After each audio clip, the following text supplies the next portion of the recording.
The key, of course, is awareness. Without awareness, there's only the movement of thought. And without awareness, there's complete identification with the movement of thought, which means you derive your sense of who you are from thought, from mental positions, from opinions, viewpoints. In other words, opinion becomes your identity. And that is unconscious. But this happens to many people. The opinion becomes your mental position, your opinion and your identity become one. Then, of course, anybody who questions or contradicts your opinion or mental position is not only somebody who has a different opinion, that person is somebody who is attacking your very sense of self, your very identity.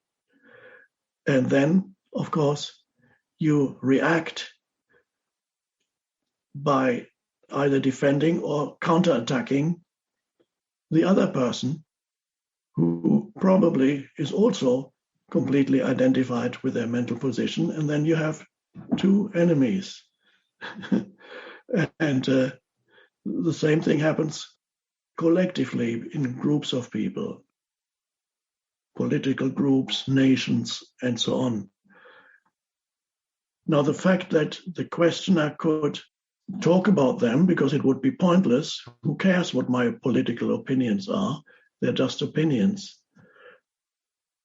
And if I did pointlessly talk about my political opinions, I would lose a certain percentage of my participants, viewers, whatever you want to call them, because they would become very annoyed. If I had a different opinion, another percentage would become very annoyed. Now, it's not that I don't want to lose a percentage of participants. There's something much more important than trying to perhaps convince other people that my opinion is valid or more true than their opinion. There's something much more important than that. And that is the focus of my life, is to help people become aware, not to adopt a particular way of thinking or particular viewpoint or opinion. That's all secondary. It's to become aware so that they are no longer possessed by the movement of thought and identify completely with the movement of thought. And even if, let's say, if I had a discussion with somebody very different, well, maybe politics or something connected with politics, let's say if I were, this person expressed an opinion or viewpoint that was totally different from mine, and not only different from mine, let's say that I am convinced that this person is out of touch with reality and completely deluded. Let's say I'm convinced that this, which may be true. It may be true that there are certain opinions that are so irrational and completely deluded that everyone would say, yes, would I tell this person, you are completely deluded, this is totally wrong? No, I would not. It would be pointless. I would be like a psychiatrist. Let's say a patient comes to a psychiatrist. Let's say the patient believes to be Napoleon, 100% sure that he's Napoleon. If I'm a good psychiatrist, I will not tell this person, obviously you're not Napoleon. I can tell you exactly why you're not Napoleon. You must get rid of this absurd belief that you're Napoleon. I would completely lose connection with this person, because this person is identified with that viewpoint, and this person, there would no longer be any communication. The person would immediately shut down. A good psychiatrist would only listen. He would listen and then gradually would attempt to bring some awareness in the patient instead of denying whatever opinion or viewpoint, no matter how deluded this patient has. It is much more important for some awareness to arise in the patient. So if I were a psychiatrist, any good psychiatrist knows that he would not immediately deny, he would listen.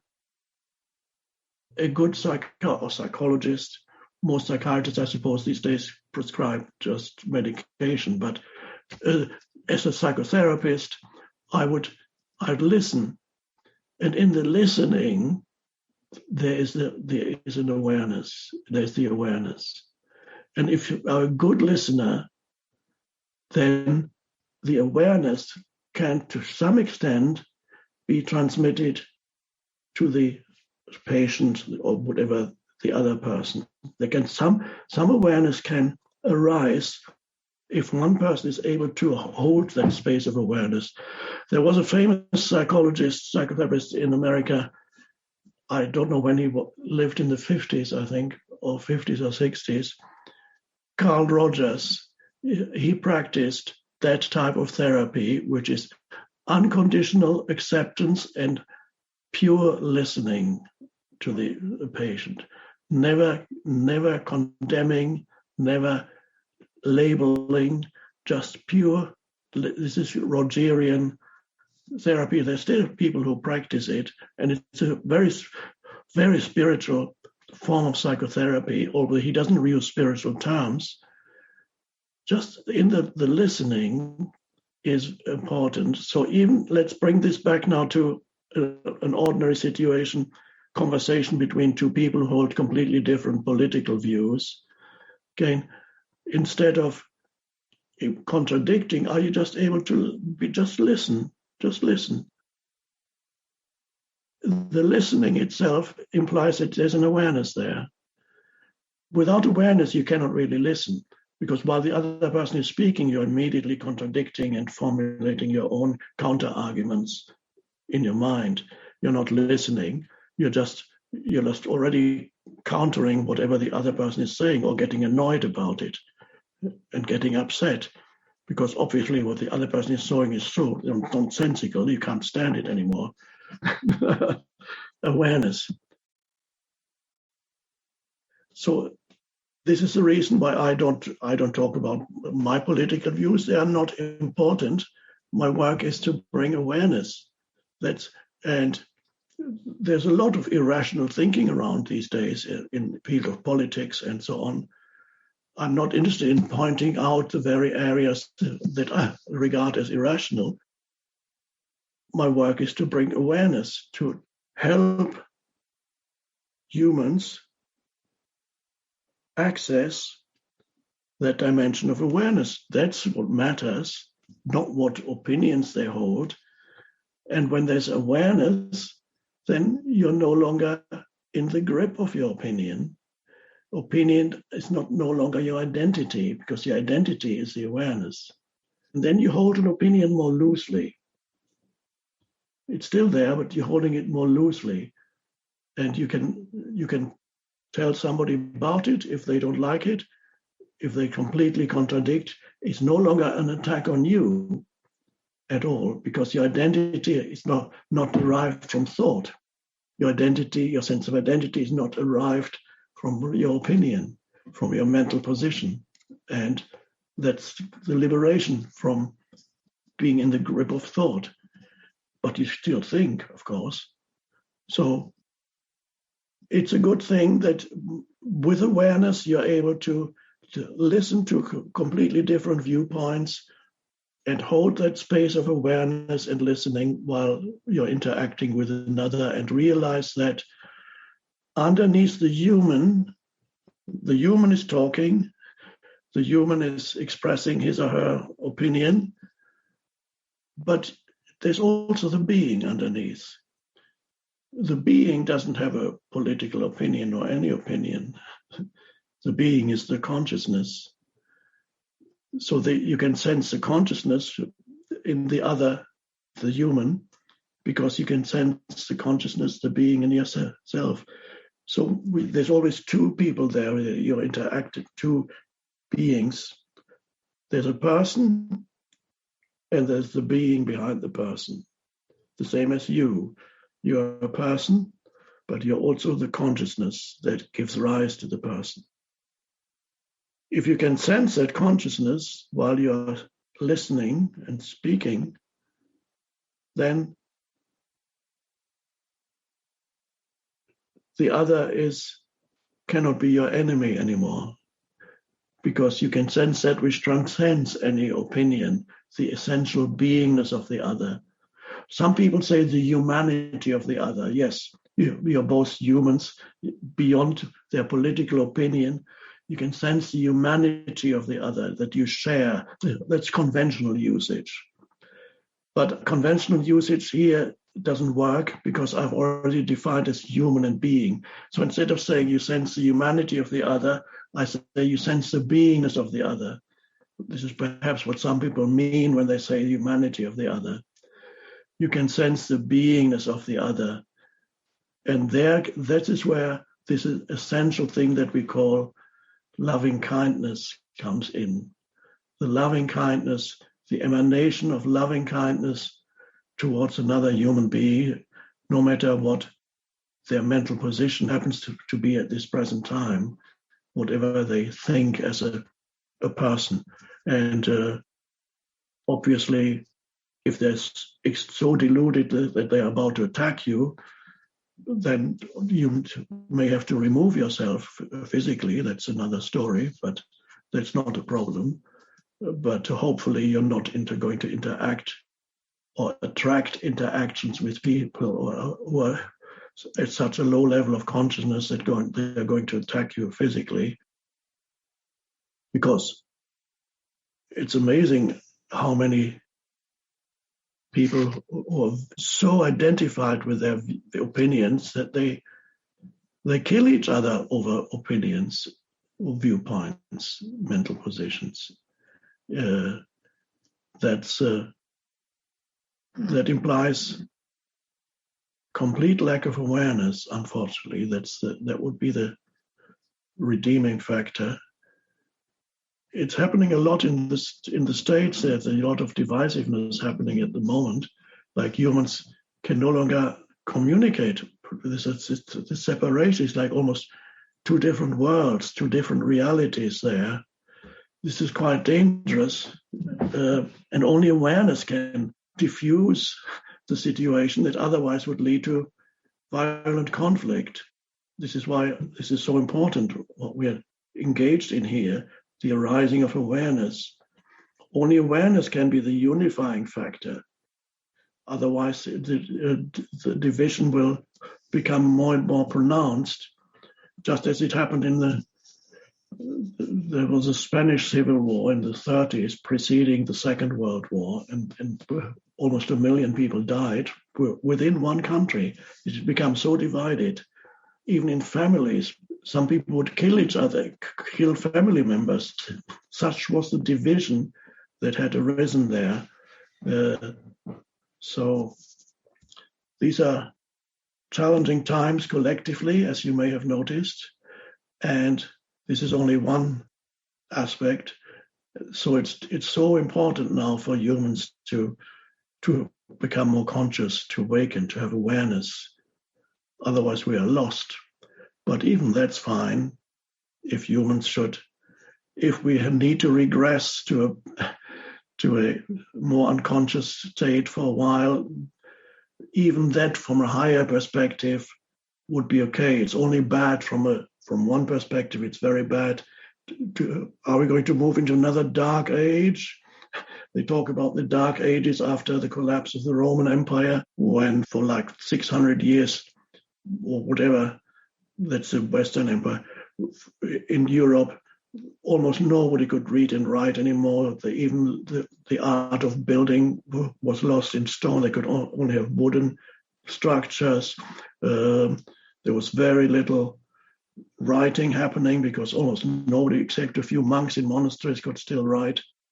all the great things of antiquity, ancient Greece and ancient Rome, the philosophy, the art and the architecture and all kinds of things, even the spirituality of deep spirituality in ancient Greece and Rome. It's called the mysteries, when people underwent spiritual change and awakening through undergoing certain rites and ordeals. They were called the mysteries, but let's not go there at this time. Just the important thing is awareness, awareness, awareness, so that thought does not control and possess you. That's the key. You are here, you are interacting, all of you, you're interacting with other humans. And awareness tends to spread, just like the unawareness, the unaware unconscious state also spreads like an infection. There are thoughts that can spread like a virus and take possession of people's minds, even faster at present times, because we have all these means of instant communication. So a thought can take possession of people's minds. It could be a very destructive thought. It could be a very irrational and destructive thought, or a cluster of thoughts can take possession of people's minds, and then they all voice the same thing. And they think that's my opinion. They don't realize there's a collective thought, cluster of collective thoughts that has taken possession of their minds. And they identify with it, and they think that's me. And the others would have a different cluster of thoughts in their mind. If a thought can be more harmful than a physical virus, a thought can act as a virus in your mind and can color and shape all your perceptions and distort all your perceptions, presenting a world that's completely colored by and distorted and corrupted by these thoughts that are taking possession of your mind. You all have seen it. One can always see it easily in individuals. An individual who is suddenly has a deluded idea has taken possession of their mind. They suddenly know, okay, whatever idea comes in, it gets lodged in their mind, it could be the most absurd thing. But this is easily recognized as insane, but when it becomes collective, it's not recognized as insane. If I say everybody on this planet is an alien that has come here, and I'm the only one who is still left of humanity, or there are only 10 of us left of humanity, all the others are evil aliens. You can just look at them, you know they're evil aliens. This thought like that can take possession of your mind, and you can't, without awareness, it's a virus. You're completely infected by this mental virus. Some people have conspiracy theories that are quite absurd, and they can act as like a mental virus too. I'm not saying that every conspiracy theory is absurd. Some actually turn out to be true, but that's another matter. But many are absurd. Some are true, and only discovered later that actually they're true. So I've spoken many things, but it comes down to one thing. As Jesus said, only one thing is needed. All the rest is details. And this is Einstein's quote. Einstein said, I want to know the mind of God. All else is details. Everything else is details. He never explained what the mind of God, what he meant by that, but I know what he meant. What is the mind of God? Consciousness. I want to know the mind of God, the consciousness that underlies the phenomenal universe. The rest is details. And again, Jesus said, only one thing is needed. And you have chosen that one thing. That's just becoming aware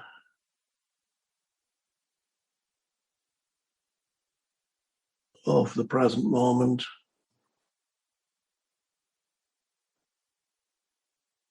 No need to call it a meditation, just more simple than that. Just becoming aware of the present moment.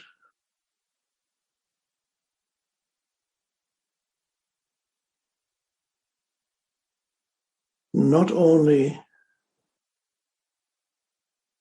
becoming aware of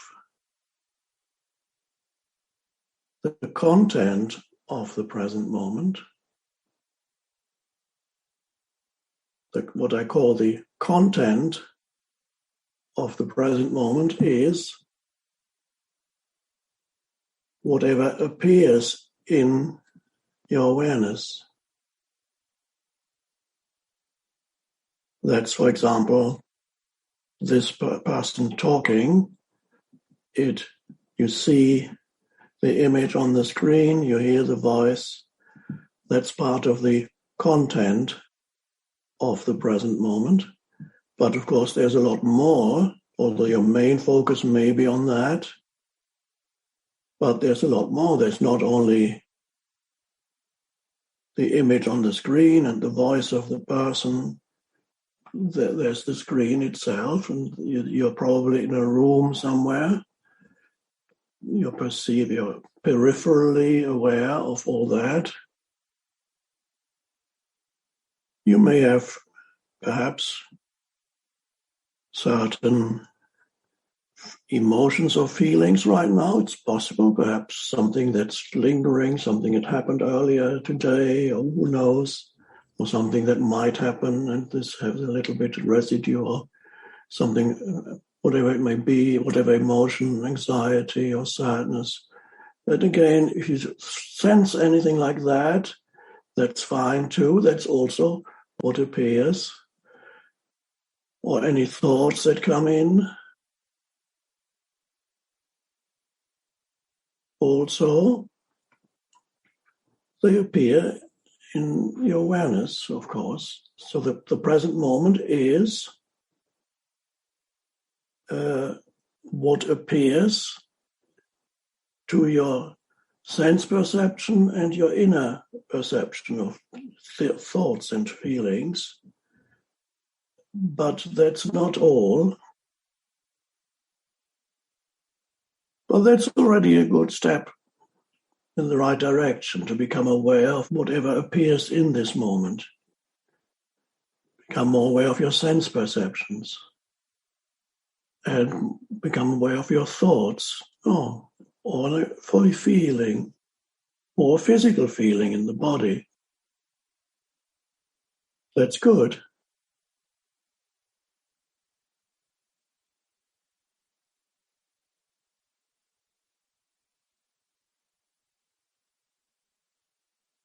But becoming aware of the present moment is deeper than that.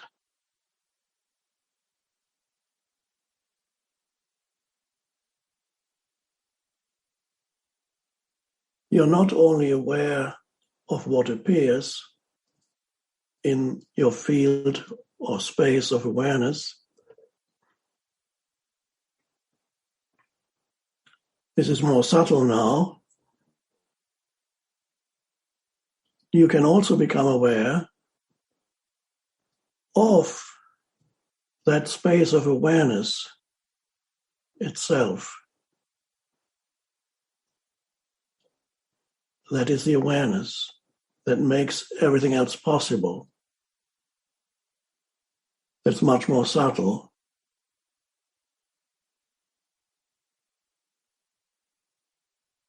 To become aware of that, there needs to be at least a moment of stillness. Stillness is inseparable from that. Stillness, not necessarily outer stillness. Inner stillness means a cessation of the stream of thinking. Just a little gap. What remains at first seems like nothing, or nothing much, or nothing certainly nothing interesting. Thoughts are interesting, can be very boring too, but even boring thoughts pretend to be interesting. But that space of stillness is not interesting, obviously. So it's something that's overlooked completely for most people. They're looking for the next thing to arise, the next, whatever it is, something that's hoped for, something that's feared, whatever it may be. The next, what's next?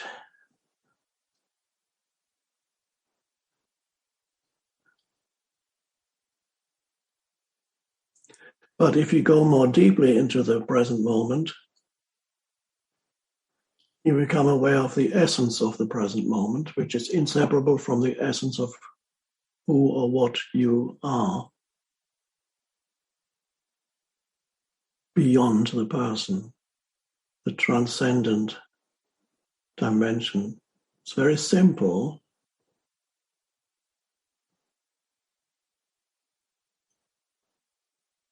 Just a brief moment of stillness, but not a tired kind of stillness, an alert stillness.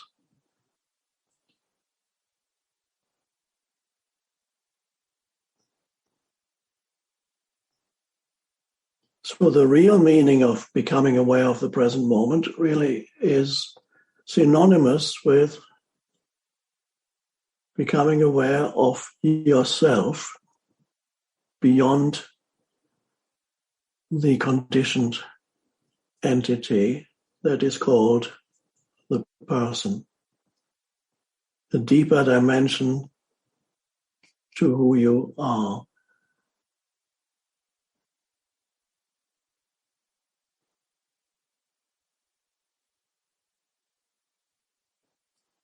I would say that that is the most important discovery that you can make in your entire life.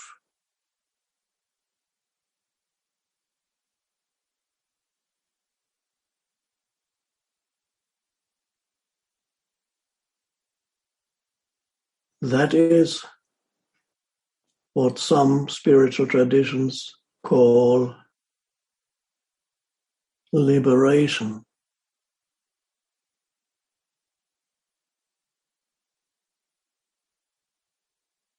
Liberation from what? Liberation from the conditioned person, the entity, the limited conditioned entity.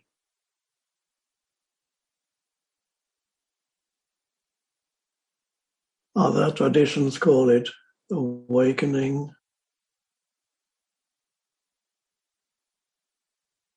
or salvation.